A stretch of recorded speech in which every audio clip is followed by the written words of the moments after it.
Today on the Servant Leadership Podcast, Brian Smith, the visionary founder of UGG, shares his remarkable journey. From introducing sheepskin boots to America to transforming UGG into a global powerhouse, his story is a testament to resilience, passion, and unwavering determination. But success didn't come easy. Before UGG became a billion-dollar brand, Brian faced the unthinkable, losing ownership of the company he built. Yet, through persistence and grit, he fought to reclaim his vision and turn his dream into a lasting legacy. In this episode, Brian shares how he navigated the extreme highs and lows of entrepreneurship, proving that even our greatest setbacks can pave the way for extraordinary opportunities. Join us and learn from Brian's journey of reclaiming his vision and hear how your greatest disappointments can become your greatest blessings. Brian, it is so good to be with you. Thank you for being on the Servant Leadership Podcast. Hey, my pleasure. I'm looking forward to it. Your journey is unbelievable. Literally, it's hard to believe. Can you share with our audience some of your journey and how you became really a brand that's synonymous with Australia, UGG boots? Well, that's a very loaded question because we could go for 3 days on that. But the short version is that I graduated after 10 years of studying to be a chartered accountant, like a CPA. I finally graduated and I quit the same day. And I really didn't want to be an accountant. And for quite a while, I was trying to figure out what to do. And I was meditating one morning, and this is 45 years ago. So this is way before yoga and meditating was popular. But I was meditating and thought, all the big trends are coming out of California. And I should go to California and find the next big thing and bring it back to Australia and make my fortune, And so literally within a couple of weeks, I arrived in LA and I rented a little house in Santa Monica, and I rented a Dodge van and I had my surfboard. And the first thing I did was go up to Malibu because I'd been dreaming of reading surfer magazines since I was 10 years old, wishing I could go to Malibu. So I spent several months just surfing every day up at Malibu and looking around for the next big thing and, looking at billboards and newspapers and, talking to friends. And it was like 4 or 5 months and I hadn't found it. And then one afternoon in like November, the wind had got really cold and the water was really chilly. And I got out of the surf at Malibu and I was pulling on my sheepskin boots that I'd brought from Australia, and it just hit me like goosebumps. Oh my God, there are no sheepskin boots in America. And 1 in 2 Australians had some sort of sheepskin footwear. So I looked at my buddy Doug next to me and said, man, we got to go into business. We got to be instant millionaires. And if you're having a bunch of entrepreneurs watching this, they're all going to have all been with their aha moment where they're going to be instant millionaires. And bottom line is, Doug and I went back to my house and we did some research, and we ended up calling a manufacturer in Western Australia, and we talked him into becoming his distributor. So we ordered 6 pairs of boots, and they arrived, and Doug was going to be the salesman. So he went out to every shoe store in Southern California and came back and said, Brian, they think we're crazy trying to sell sheepskin in California. And although that sounds logical, California's climate's identical to Australia, so that wasn't the reason. And so when you're an entrepreneur and you hit a wall, you have to think laterally. And so I thought, well, how come all my friends up at Malibu think this is the greatest idea? And it struck me, oh my God, so many of them had been to Australia on their surf trips, and they discovered Uggs in Australia, and they bought 6 pairs back for all their buddies. So within the surf community, it was well known. So Doug and I switched gears and we decided to get a list of all the surf shops in California. And he took the inland valley up in San Fernando Valley, and I took all the coastal stores. And I was terrified of sales. Believe me, I was an accountant, right? But I remember walking into the first store with my little duffel bag. It was a little carry bag. It had 3 pairs of samples, and I opened it up really sheepishly, and he goes, "Oh, UGG boots, man, they're great. All my friends rave about them." I went, whoa, really? He says, and I said, what are you doing with them? And I said, well, I'm thinking of importing them into America. I said, oh my God, you're going to make a fortune. Those things are the best. So I walked out of the store thinking, well, this sales isn't so bad. And that happened to me all the way down the coast, from Malibu all the way down to Mexico. And Doug got a great reception in the Valley at the same time. So it never occurred to either of us, though, that we hadn't asked for an order. I mean, we didn't have any inventory, so it sort of seemed pointless. But now we knew we needed inventory, and so by a pure fluke, my roommate overheard us talking, and he introduced us to some people at his work who were investors, and we raised 20 grand, which in today's money is probably about 80,000. And we bought 500 pairs in, and we put the order in, and they arrived in the middle of December, and we picked them up from the airport from customs and put them in the third bedroom in my little house, and so now we packed up our cars with really big duffel bags full of product, and we had order pads. And I remember going back to that same first store, and I go, "Okay, Jim, how many do you want?" And he just looked at me and went, "Oh my God, Brian, well done, but we couldn't sell them in our store. We just sell surfboards and trunks and flip-flops, and you're going to do great in the shoe stores." I went, "Oh my God. And so went to the next store. "Oh, well done, Brian, but we just sell surfboards and bikinis and trunks and flip-flops, and you're going to do great in the shoe stores." And I went to every single store that I had on my first trip, and Doug did the same. And this first year's sales orders we delivered by the end of December was 28 pairs. So you can imagine what a disappointment that was. We bought 500 pairs in anticipation, and we sold 28 pairs. And as much of a setback as that was at the time, I've learned over years and years and years of watching people, watching entrepreneurs, and being, starting several businesses myself.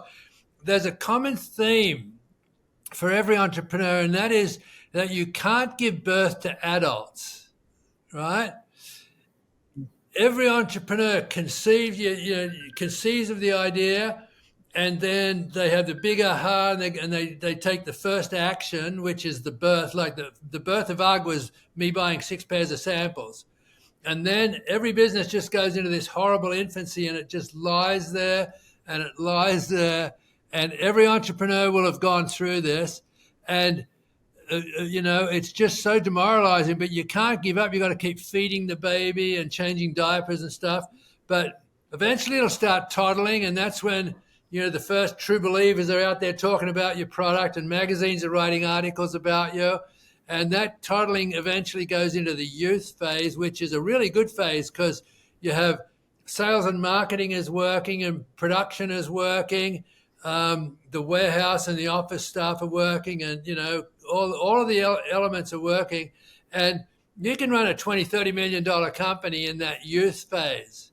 But if it's a really great product or a really great service, like UGG was a great product, you're going to hit the teenage years. And do you remember when you were a teenager, on Saturday night, you wanted to be in every party in town, right? Well, it's exactly the same in business. You just want to be at every major trade show and every mass retailer, and it's suicidal if you go too fast during that period. And I almost lost the company a couple of times during that phase.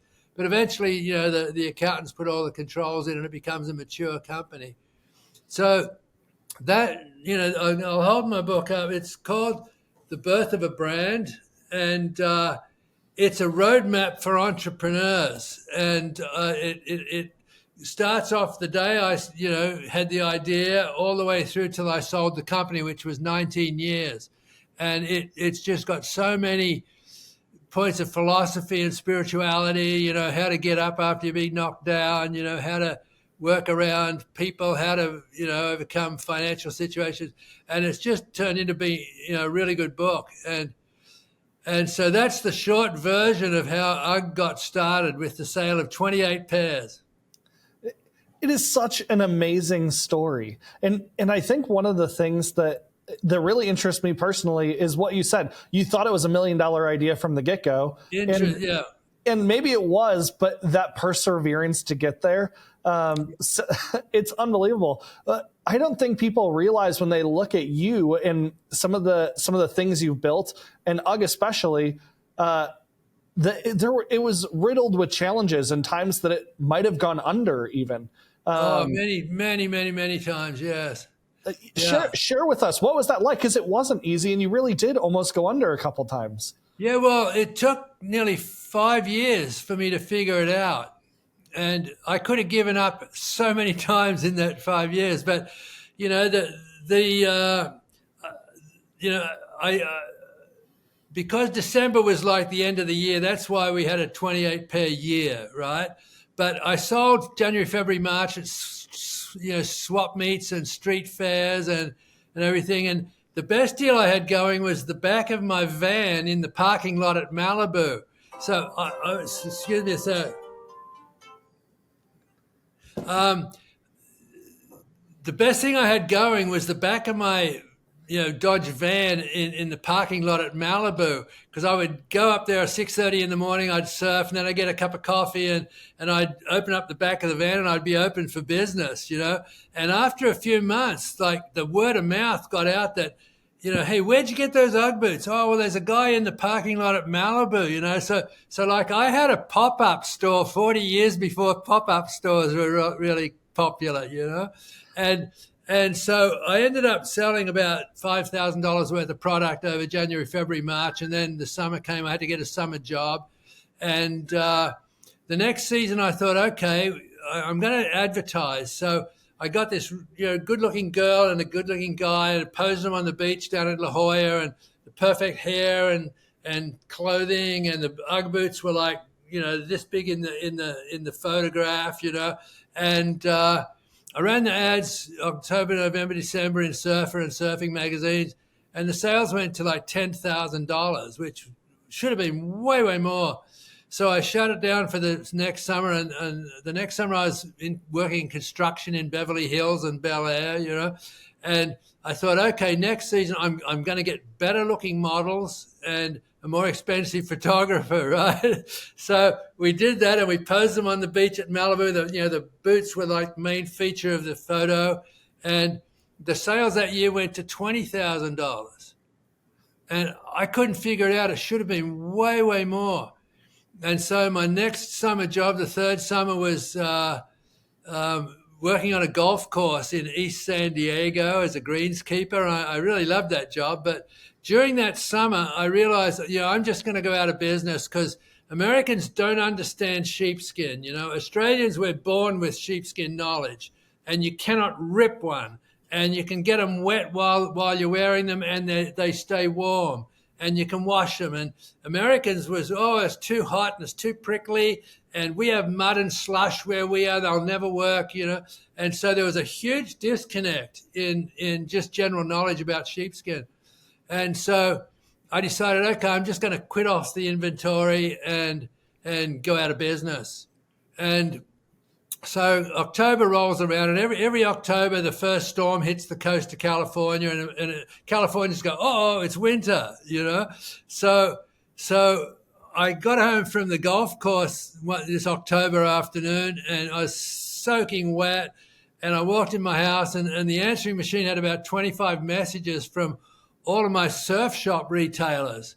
And they're going, Brian, I've been swamped all day. Everybody's in here wanting UGG boots, and I've run out. Can I come down and get some more? And I started to realize I can't even go out of business properly.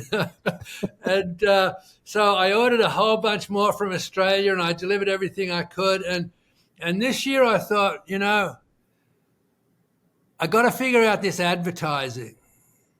And so I was having a beer with one of my surf shop retailers, and I was explaining this advertising, and he says, shut up, Brian. And he calls out the back to all these 12, 13-year-old kids who store their boards in the surf shop, And he said, what do you guys think of UGG boots? And every one of them, they just went, oh, man, those UGGs, they're so fake. Have you seen those models? They can't surf. And I realized that I've been sending the wrong message to my target market for 3 years and not knowing. I was absolutely damaging my brand by doing this really shitty advertising, right? And so this time again, lateral thinking, I called up a buddy of mine who was in Orange County, who's running a scholastic surf team. I said, hey, Pete, do you have any young kids who are going to go pro soon? And he gave me two guys, Mike Parsons and Ted Robinson. And instead of the expensive photographer, I just took my little Canon Sure Shot. We went surfing at Black's Beach down in La Jolla and Trestles, which is up in San Clemente. And these are two iconic walks. They're a mile to get to the water. There's always fantastic surf there. And I knew that every kid who reads Surfer magazine would identify with these walks. And so I just took a couple of shots of them walking to and from the beach, and I ran the ads in October and November, December. The sales went to $220,000. Why?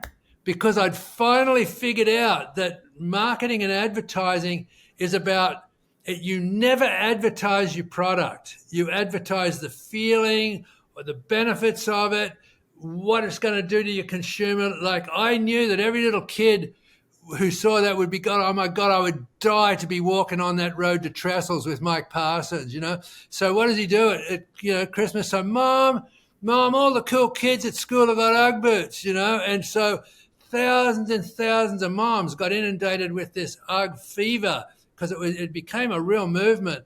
And the whole thing turned out to be the turning point for me and marketing the brand.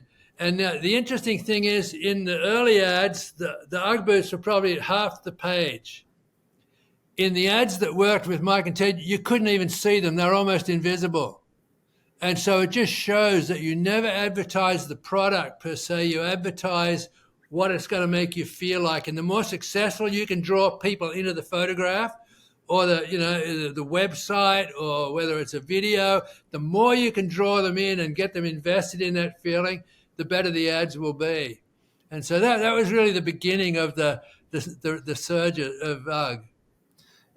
UGG is one of those brands that you just built such an amazing ambassador group for. Maybe you didn't even know that they were becoming ambassadors, but people just started talking about UGG like wildfire. Yeah. If you didn't have a pair of Ugg boots at Laguna High or Malibu High, you're just not one of the cool kids. As you think through that, how easy or hard is that to replicate as people try to think through how do you help a brand get ambassadors and catch on? Well, because of the internet today, now keep in mind, I sold the company in 95, so that's right, the year the internet started, right? But today, the equivalent would be using influencers, right? But you got to be very careful with influencers because they've got to, the ads that I showed were so realistic that these influencers, everybody knew that they were, good. Today, there's so many influencers, you don't really know what you're getting. But the bottom line is you can't do it overnight. It took 5 years for me to figure that marketing piece out, the advertising piece. And then, it was years more with my sales force, with boots on the ground, doing trade shows, going out to visit customers and stuff like that. They all needed to get on the same plan. And this is where, I know the title of your show is about leadership, and I can't say that I had any special leadership tricks, but except for one, and that is, and it's not a trick, if you have the vision and the passion, then other people follow. So you don't really thrust leadership shit on them. You just go out yourself, and people who will believe in what you're doing will follow. So that to me is the best leader, when there's no rules and everybody just wants to do whatever it is to help the movement go forward. And so, I started duplicating the surf model in snowboarding, which had just started then, and skiing was pretty old, but there was a crossover with snowboarding and skiing. So I sponsored a bunch of young kids in the snowboarding market, and they just took it off, and it was like the UGG surfing thing happening all over again in the snow. And I was stuck for a couple of years with the Midwest and back east because there's no surfing and very little snowboarding, and I was finally in a big sporting goods store, and I just happened to ask the guy, the buyer. I said, well, what do the kids here do for sport in the winter time? And he sort of rolled his eyes, and he goes, well, they play hockey. And I'm Australian. We don't have hockey. So I had no idea that was a big movement.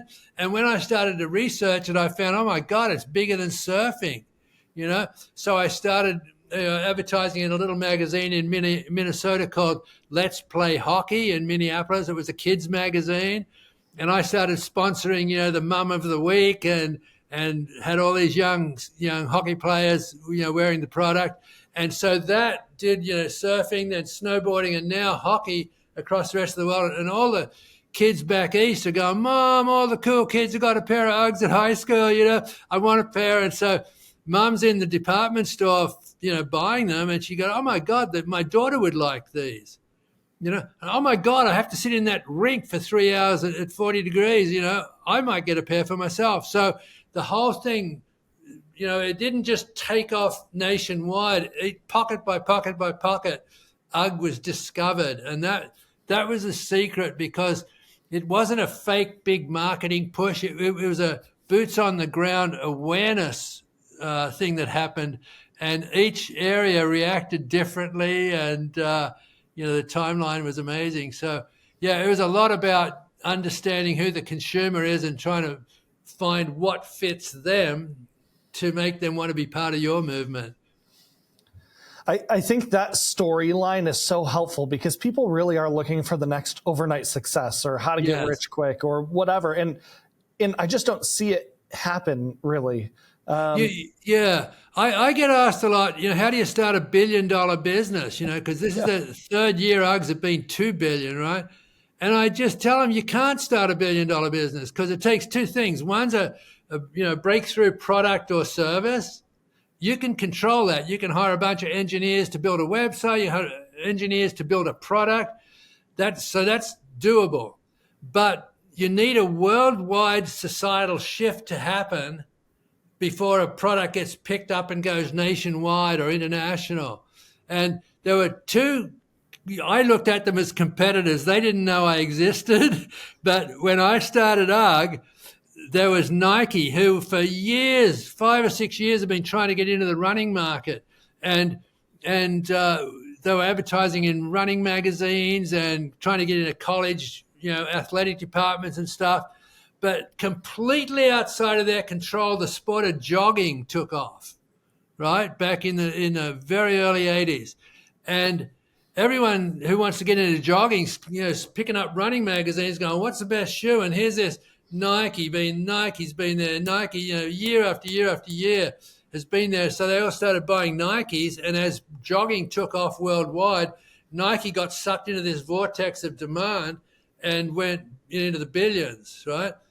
The other company at the same time was trying to get into the dance market. They had a little white kid leather shoe, which they were advertising for dance studios, and they were trying to get into all the cheerleading teams in the high schools and the colleges. And they'd been nearly 10 years floundering, getting nowhere.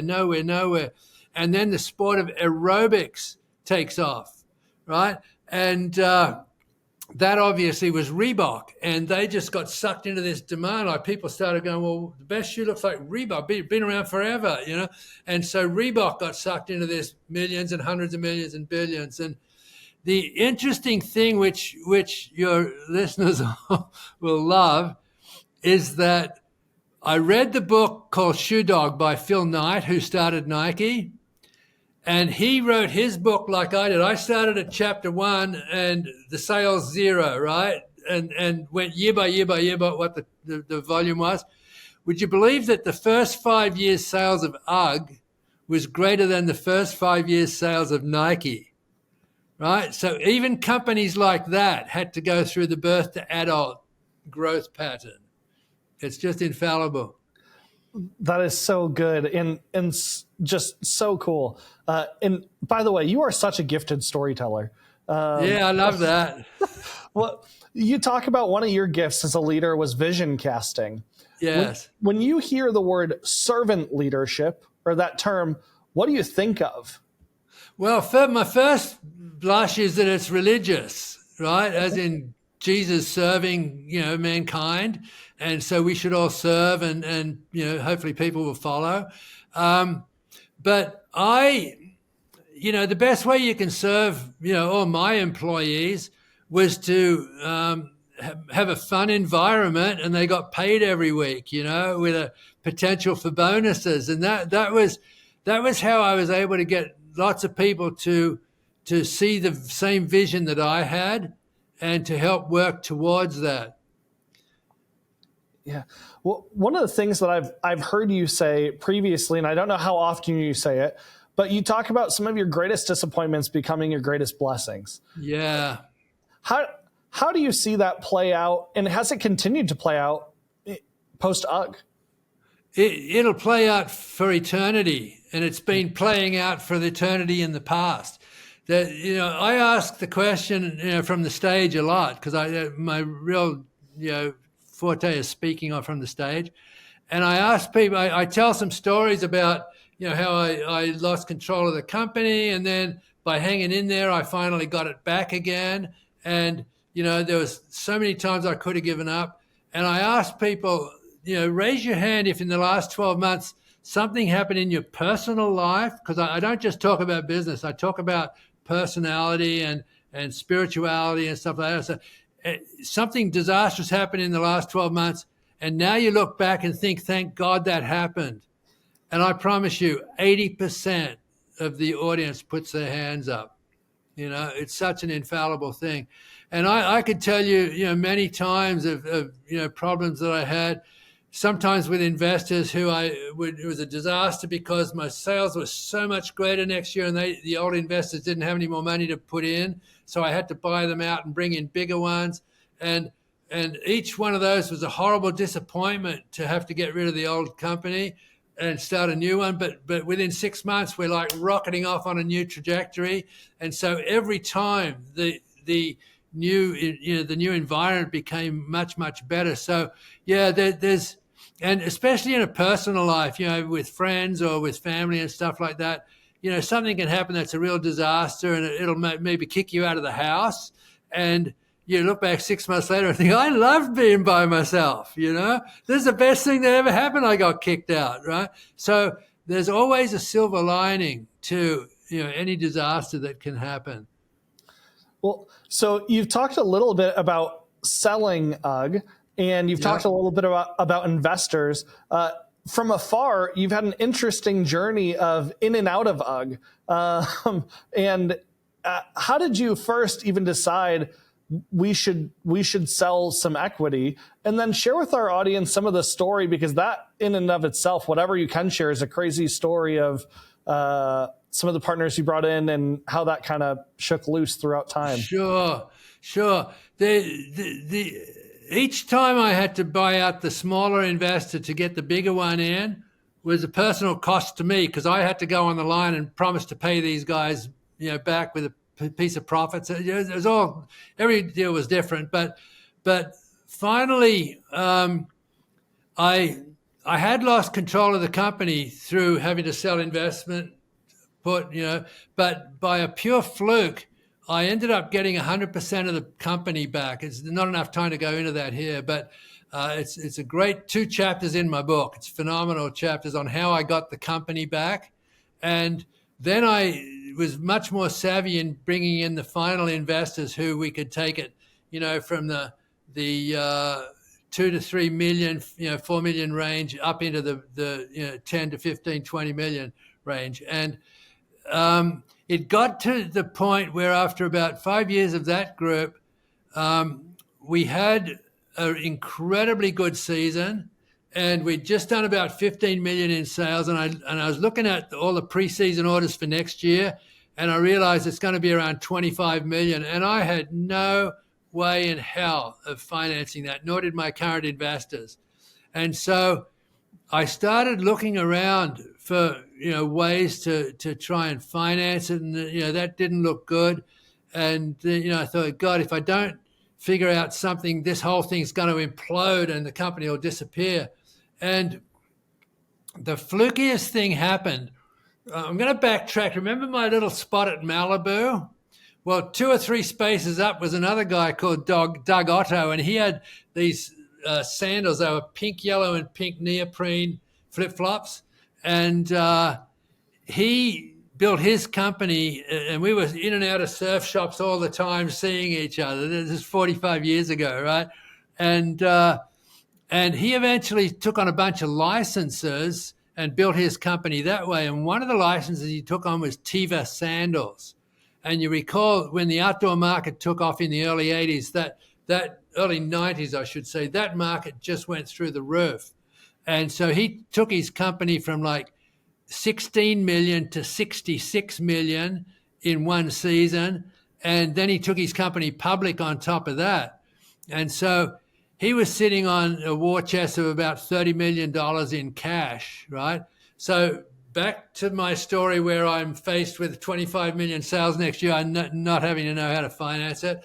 I was going to a big trade show in Atlanta called the Super Show, a sporting goods show. And way at the other end of baggage claim at the airport, I saw Doug, and I just got these goosebumps, and I thought, oh my God, it's perfect. His company dies every winter. Our company dies every summer. So if you can put them together, you got a year-round sales force, year-round accounting and administration, year-round shipping, and it was brilliant. And I knew he had 30 million in cash, and so I walked up to him, and we joked about buying each other out all the time, And finally, I said, Doug, if ever we're going to do it, now's the time, And we high-fived, and that afternoon we had the accountants back in California talking to each other, and like eight or 9 months later, we finally closed on the sale. It was all for cash, so it was equivalent to me going public without having to go public, So we cashed out with a little royalty stream on the end of that. So it was just one of those fluky, lucky things. But the only way you can get to those lucky things happening is if you haven't given up in the meantime. Yeah.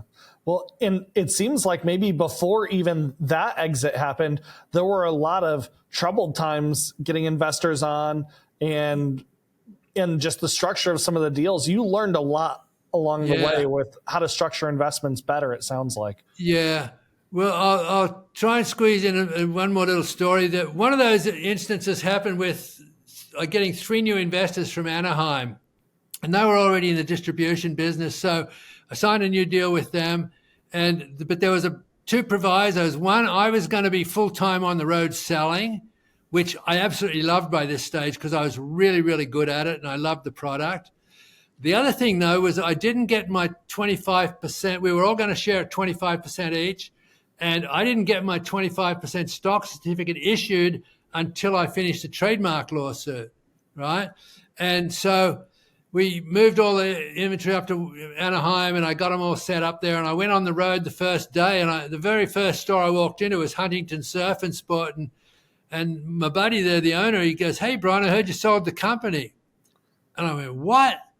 He said, "Yeah, I called an order in this morning. They said you don't own the company anymore." And I just went, "You're kidding me. They said that?" And I couldn't wait to go out to the Shell gas station next door because that was before cell phones, right? And I called up Anaheim. And I go, "What the hell are you telling people?" And he says, "What do you mean?" I said, "You're telling them I don't own the company." He says, "Well, you don't. You don't get your stock certificate." And I go, "Bullshit, you're my 3 new partners. We're all 25. No, you don't. And I hung up the phone and I drove back to San Diego and I looked at the contract and I reread the contract and I went, "Oh, shit, I don't even own the company, And I went into this massive depression for 3 days. And I didn't speak to anybody outside of my wife. I couldn't take a phone call. I couldn't make a phone call. I couldn't get my head around how I'd lost the company. And now 3 strangers, who didn't even know about UGG 3 months ago and now own the company, just bewildered. And it was about the 3rd night that I was lying on my back, on the floor in the living room, and my wife was sitting on the couch, and the TV show finished. I clicked it off, and I rolled over onto my stomach and got up on my hands and knees and started crawling to the bedroom. And my wife just looked at me and she's really quiet, right? She just looked at me and goes, "You get up now and walk to bed like a man," And she scared the crap out of me, And it sort of snapped out of me. And as I'm coming up off the floor, I thought, oh my God, there's so much more to life than this crappy little sheepskin company. And so the next day I got, meditating again and got back to being, Brian, Mr. Positive. And I thought, well, what can I sell? What can I do? And, finally I thought, sales. I've come to love sales. Now, what can I sell? And, I got these goosebumps again, which to me is a very spiritual thing. I go into that in my book a lot, quite in depth about goosebumps.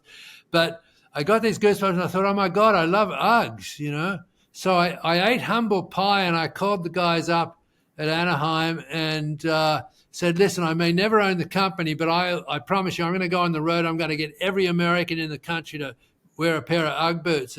And so I started out, on the road that month and went out visiting. And we promised never to tell anybody that I sold the company.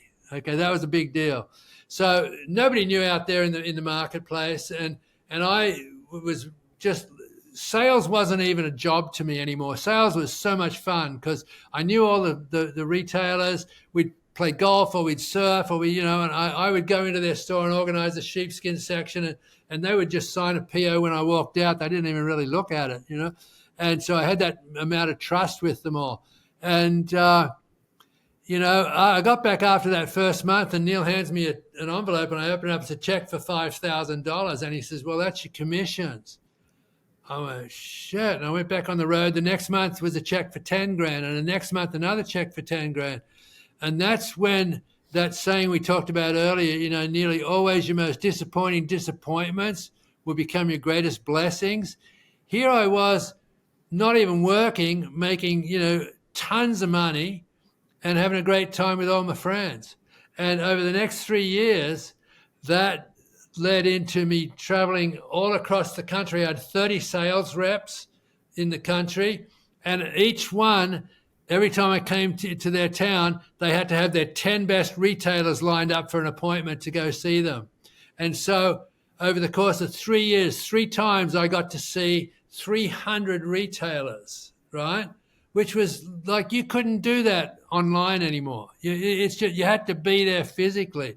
And so they'd take me hunting in Idaho or playing golf in New Jersey. I mean, it was just like the best time. And after 3 years, the weirdest thing happened. Neil bought Joe and Paul out. So he now owned 100% of the company. And he called me up and said, hey, come on in. You finished that lawsuit. Come on in next Wednesday. I'm going to, get the lawyers in. We'll issue your stock. And we bought company cars and we took out life insurance policies on each other, and I was in heaven. And at the weekend, my wife called, and now I did have a cell phone. It was a big thing like a brick in the car, right? And she was crying and she goes, oh, Brian, Neil's just died. And everything that was so positive just crashed again. And I called up his widow and I made a promise to her the next day that I'll stick around for a year, no salary. I'll just try and figure out what works and see if we can save the company. And there's another 2 chapters in the book about that period, which was, but the bottom line is the life insurance came through at the very last moment and it was enough to buy Neil's widow out plus all the assets plus all of the profits for the year. And she was so thankful because she'd never stepped foot inside the business. She had no idea what was going on. So I basically saved her retirement and I got 100% of the company back as a consequence. And I was totally broke because I gave her all the money, but I owned 100% of the company, and it enabled me then to start off getting new and better investors in with being a little bit smarter. Your resilience is unbelievable because so many people would have given up along the way. Yeah. I'm so impressed by that journey, but also what you're doing now. You're going around the world speaking at conferences and with teams to help build some resiliency in people. Talk about real quick about what you're doing with speaking now. Sure. I never intended to be a speaker, but after I sold the company and maybe 10 years later, I'd started another concrete and steel company in the meantime, which did fantastically, but got wiped out in the 2009 recession. So in 2010, I just decided to write the book, and it published. It went pretty. It was 2014 actually, so it was almost 15 years, and I published the book, and everybody that read it just went, "Oh my God, this is so good! You should be on the stage talking about this." And so I got an opportunity to speak on a friend's stage, where everybody was friendly. And I met a girl who used to run the floor for Tony Robbins, and she said, "Brian, you need 3 good stories, 3 bad stories, a beginning and an end." So over the weekend, I put that together, right? And everybody stood up and clapped and they loved it. What surprised me is that all the people that gave me testimonials were so genuinely helped by hearing the stories of the desperate stories that I went through. And I thought, oh my God, I had no idea how powerful these stories are to help entrepreneurs who are all going through the same sorts, totally different businesses, but the same business issues. And so that made me become, a student of speaking. And I went to a lot of seminars. I bought a lot of books, and I've got now to where I've become like a really, really good storyteller. And I roll these stories off, and people are on the high with the high, and then they're in the doldrums with the lows, and I can feel myself taking them on this journey. And without a doubt, every time I come off and I sign books, at the end of every talk, they tell me their stories, and it's just like I am so blessed to have been put in a position where I can help so many people. And I just intend to keep doing that as long as they're willing to listen. Yeah. Well, I'm excited for some of our listeners to probably reach out to you and have you come speak to their teams. And that'd be fantastic. Yeah. Anything entrepreneurial or Salesforce oriented, like I spoke to the Salesforce at Zoom. Here's another great example of the societal shift. I spoke to 230 Zoom employees in the sales end, and they were all, even the owners who took me out to dinner afterwards, they would just bemoaning the fact that, oh my God, it's 230 million. We can't seem to grow it. I think we've reached every business in the country, and there's no more room for growth for Zoom. And this was like 6 months before COVID happened. And I think they went into the billions faster than any other company I've ever heard of, because that worldwide societal shift happened, and they'd paid their dues. They were 200 million. They weren't a small company, but they thought they were done, and it was just the beginning of a whole new phase. So yeah, it's just a great story to tell people. I love that. I want to close this out with 10 rapid fire questions. Oh my God. Okay. I'm going to ask you something and just say the first thing that comes to your mind. Okay. Who's the first person you think of when I say servant leadership? Jesus.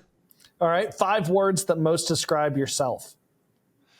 Easygoing, pretty ordinary, and never give up. Favorite author or book? Wilbur Smith. Favorite movie?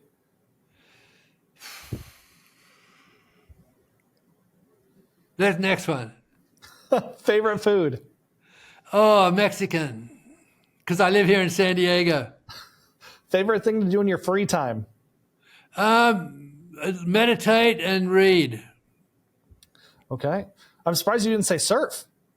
No, I stopped that about 2 years ago because the water here is so cold in California. I mean, when I go to the gym, I exercise every muscle for surfing, so I could pick it up like that if I go to Jamaica, but I'm just done with surfing in California. All right. Surprising fact about you. that nobody really knows is I played rugby against the New Zealand All Blacks and against England. That was a pretty big deal for me. Wow. All right. Favorite place you've been? Without a doubt, Istanbul. Where's somewhere you want to go that you have not been? Istanbul. Well, I've been there, but I can't wait to get back to Istanbul because I never gave it justice. It's the cradle of civilization right there. And I mean, Jesus walked through there, and every merchant for 2,000, 3,000 years has walked through there or sailed through there. It's just such an amazing, amazing place. And final rapid fire question. What's the best advice you have ever gotten? I'm going to finish that with a little story. I felt like a failure after about 10 years because I couldn't get into all the big box department stores. And I'd finally made an appointment with the buyer at Montgomery Ward, which was a really big shoe retailer in Southern California at the time. And I gave my best sales pitch of all time. And he just looked at me and said, "Brian, why are you here?" And I went, "Well, because I want to get an order for the California stores." And he just sat back and crossed his arms and said, "Brian, don't you get it? We're the elephants. We don't move until the mice are running around under our feet." And instantly I knew what he meant was that when all the specialty retailers can't get enough of it, then the department stores will look at it, right? But the other thing it told me was, "Brian, you're not a failure. You just haven't got to that stage yet." Right? So that was probably the best advice I ever got. That is so good.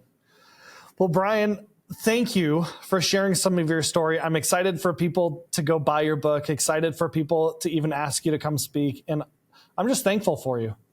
Great. Well, my website is ugfounder.com. You can look up UGG and go to my website. The email will be at the bottom. I'd love to hear from anybody who could benefit from their staff or employees having a great keynote talk or a convention. Especially, I'm really good at opening and closing conventions. We will make sure to link that in our video too. So thank you. Thank you so much. Thank you for listening to this episode of the Servant Leadership Podcast. If you enjoyed what you heard, please give it a thumbs up and leave a comment below. Don't forget to subscribe and hit the notification bell to never miss an update. Be sure to check out the servantleadershippodcast.org for more updates and additional bonus content.